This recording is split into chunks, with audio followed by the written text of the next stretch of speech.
Welcome to Mount Minutes. Mike Lehman here with Coach Steve Sosler, men's baseball coach. Coach, thanks for coming out today. Talk with us about the preseason for this season.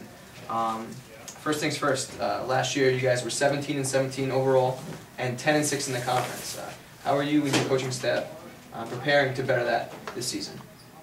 Well, some of the things we stressed mostly has been our strength and conditioning. I think we're bigger, we're stronger, we're faster than we've been in a while, and I think that's going to help. That's going to help us carry through the season, through those rough points in the season. But that's been the biggest change, I think. And fundamentally, we're doing a lot of the same things, but we're going to keep plugging away and keep getting better as the season goes on. So, Coach, on that, what are your upcoming goals for the season?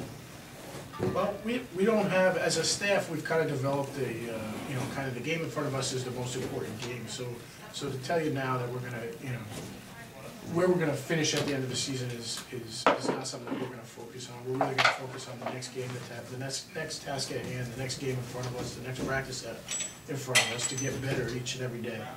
And then our record will fall by the end.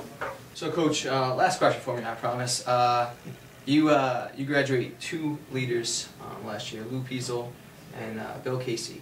They actually both were catchers. But how do you replace that leadership for this year?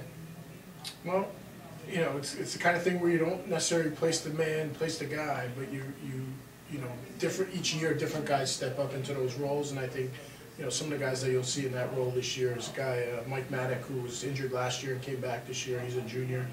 And certainly taking on the leadership role, and Paul Cherubino, and Max Tecci and Dan McCray. Those four guys are going to be, the leaders that we're going to look to, this season, and I'm happy to do it. I think they're very capable guys.